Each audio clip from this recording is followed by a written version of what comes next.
Sir धन्यवाद आपको out of turn मुझे सप्लीमेंट्री पूछने का समय दिया। नहीं, आपकी आड़ में मैं भी एक सप्लीमेंट्री मंत्री जी से पूछूंगा आज। तो मैंने स्वार्थ को ध्यान में रखकर आपको लीक से हटकर ये स्वार्थ में परमार्थ तो सर मेरा क्वेश्चन सरल है और मैं मंत्री जी को शायद इतने लेटर लिखा हूं, उनके पास नंबर होंगे, अगर गिने तो मालूम होता है। प्राइम मिनिस्टर को भी मैं बहुत से लेटर लिखा, क्योंकि बार बार यहाँ उठाना, कुछ कहना, मैं बोलना ये अच्छा नहीं दिखता। तो इसीलिए मैं उनको हर 3 महीने को या 6 महीने को एक लेटर लिखते रहता हूँ और प्राइम मिनिस्टर को भी भेजते रहता हूँ। पहला उनका मैं अप्रिशिएट करता हूँ काम की कि कभी भी अगर कुछ काम है तो बुला के भी वो काम करते हैं। और दूसरी चीज ये भी है कि जब उनको पहले पावर था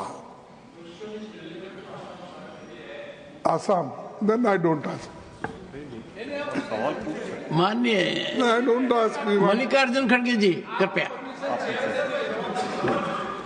मेरे को चेयर अथॉरिटी दी, मैं बात कर रहा हूँ सर। तो मैं गडकरी जी हमेशा कोई नया स्कीम आए तो पूछते, अब इधर क्या हो गया है। तो जो जेन्युइन 4 लाइन की रोड है, जो गुलबर्गा टू बेंगलोर और इधर शोलापुर टू बेंगलोर, फिर बीदर से ये हमारे को कोई कनेक्टिविटी नहीं, क्योंकि यहाँ पर डेवलपमेंट हैदराबाद कर्नाटक रहने की वजह से कोई निजाम के टाइम में उतनी बड़ी डेवलपमेंट नहीं हुई। इसीलिए मैं उनसे ने आग्रह भी किया, मीटिंग भी किया, लेकिन वो कुछ आगे नहीं बढ़ रहा है। इसीलिए मैं ये चाहता हूँ, और यहाँ तक भी मैं सुना, अगर मैं गलत है तो मैं वापस लेता हूँ अपने शब्द को।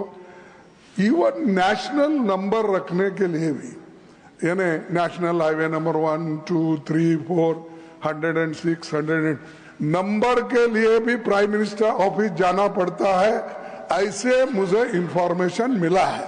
ये गलत है तो ठीक, आप बोलिए इसको। नंबर के लिए, पैसे के लिए आप बोल रहे पैसे की कोई कमी नहीं हो सकता, आसाम के प्रोजेक्ट कुछ स्पेशली दिए होंगे।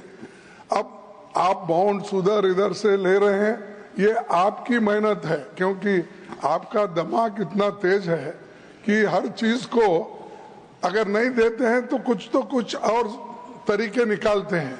लेकिन खास बात यह है कि फंड्स इनके पास नहीं है, जो काम चल रहे हैं उनको भी नहीं दे रहे। आखिरी में बहाना क्या बनाते हैं, आप लैंड दो मैं काम करूंगा। उनको मालूम है लैंड आजकल इतनी जल्दी नहीं मिलती, लेकिन जहां अवेलेबल है वहां पे अगर आप काम नहीं करेंगे, आगे नहीं बढ़ाएंगे, ये बहुत मुश्किल है। इसीलिए मैं उनसे अपील करता हूं कि फंड्स कहीं से भी निकालो और बोलो मोदी साहब को भी कम से कम, क्योंकि अभी मोदी साहब की तारीफ आप भी के, मैं नहीं एक्सपेक्ट किया था कि काम तो आप कर रहे हैं और नाम, हर मछली का नाम भी उनका ही और रास्ते का नाम भी उनका ही, हर चीज। तो इसीलिए मैं चाहता हूं कम से कम आप फंड्स करके ये जितने भी हमारे काम है इसको कंप्लीट करने का। स्पीकर महोदय, मैं खड़गे साहब को ये बताना चाहता हूं कि कोई नंबर देने की फाइल कई प्रधानमंत्री के पास जाती नहीं। प्रधानमंत्री ने मुझे नियुक्त किया है और मेरे डिपार्टमेंट में जो अधिकार उनने दिए उसके अधिकार में मैं काम करता हूं, उसमें मुझे कोई अड़चन नहीं है। दूसरी बात, मैं नम्रतापूर्वक खड़गे साहब को बताना चाहता हूं, केवल उनके कर्नाटक स्टेट में, जब से कर्नाटक स्टेट बना हुआ है उसके बाद में जितना कुछ काम हुआ है, 2014 में हमारी सरकार आने के बाद 10 साल में हमने जितना काम किया है उससे कई गुना ज़्यादा काम हमने किया है। प्रॉब्लम यह है कि एक बार आप मुझे बुला लीजिए, आप स्पेसिफिक बताइए रोड का नाम। हम चेन्नई से लेकर पहली बार दिल्ली से मुंबई एक्सप्रेस हाईवे चेन्नई को लेकर, चेन्नई से नया हाईवे बन रहा है जिसका काम शुरू हो गया, चेन्नई से अपना सूरत से नासिक, नासिक से अहमदनगर, अहमदनगर से सोलापुर, सोलापुर से कर्नूल, और कर्नूल से चेन्नई, बेंगलोर, मैसूर, हैदराबाद, कोचीन, त्रिवेंद्रम, कन्याकुमारी। 340 किलोमीटर डिस्टेंस कम हो रहा है। और आपका जो क्षेत्र है वही बिल्कुल आपको मैं बताना चाहता हूं कि जो क्षेत्र है वो भी उसको कनेक्ट हो रहा है, उसके काम शुरू है। सोलापुर से, बीदर से लेकर बेंगलोर तक, हैदराबाद तक की जो कनेक्टिविटी है, आप मुझे बुला लीजिए, पहले एजेंडा भेज दीजिए। आपके सब जितने प्रोजेक्ट है उतने काम चालू है। हाँ, एक बात जरूर है, मेरे को पॉलिटिकली मत लीजिए। मैक्सिमम प्रॉब्लम कर्नाटका में लैंड एक्विजिशन और एनवायरमेंट क्लियरेंस के फंसे हुए हैं। शिराडी घाट का 10 साल से फंसा हुआ है। और आदरणीय मुख्यमंत्री जी और उप मुख्यमंत्री जी मुझे 2 बार मिलकर गए। आप उनसे भी चर्चा करिए, मुझे पता नहीं आपकी उनसे चर्चा होती या नहीं होती पर आप उनसे भी करिए। वो भी ये कहते हैं कि आज तक हमको जितना नहीं मिला उतना मिला है। और मैं आपको एश्योर करता हूं, आप बहुत हमारे सीनियर नेता हैं, आप एजेंडा बताओ, जो जो एनएच पर आपका काम बताओगे उतना हर काम मैं करके दूंगा। और मेरे पास फिर से दोहरा रहा हूं कि ये सदन में एक भी कोई सदस्य मुझे बताए कि मैं जब 6-6 हजार, 12-12 हजार, 18 हजार करोड़ की बात कर रहा हूं, मैं तो नम्रतापूर्वक कहना चाहता हूं, कोई बोल दे कि उनके कोई काम में पैसे कम पड़े और काम अटका हुआ है तो आप बोलोगे वो मैं स्वीकार नहीं। हाँ, काम इसलिए अटकता है कि लैंड ने एक्वेशन नहीं हुई, काम इसलिए अटकता है कि इन्वायरमेंट फॉरेस्ट क्लियरेंस नहीं होता, काम इसलिए अटकता है कि कोर्ट में कोई चला जाता है, पर वो हमारी जिम्मेदारी है उसको रिजॉल्व करना। आप एजेंडा दीजिए, मैं आपके पास आता हूं, आपका सम्मान करता हूं और आपके पास आकर मैं आपको इसके डिटेल में पूरी तरह इसको रिजॉल्व करूंगा। माननीय मंत्री जी, अब चेयर की सप्लीमेंट्री। ये मेरा परम सौभाग्य है कि मैं किठाना ग्राम में मेरा जन्म हुआ, मेरी शिक्षा दीक्षा भी वहीं हुई। बड़ी ख्वाहिश है और बात भी जायज है, गडकरी जी की नजर वहां पड़नी चाहिए और वो एक राष्ट्रीय मार्ग पर आना चाहिए।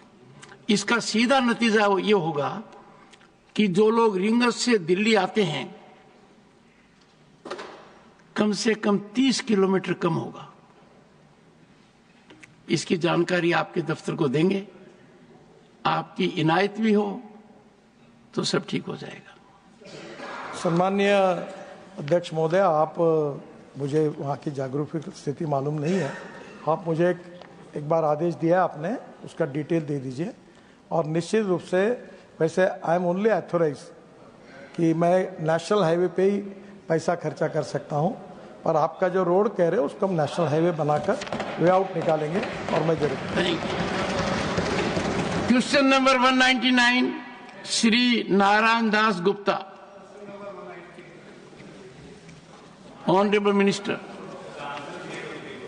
Supplementary number 1, Shri Narayan Das Gupta. Sir, through you, thank you very much for giving me this opportunity. Through you, I would like to know from the Honourable Minister whether the Ministry conducted any third-party audits or evaluation to assess the quality of training provided by PMKVY affiliated training centers.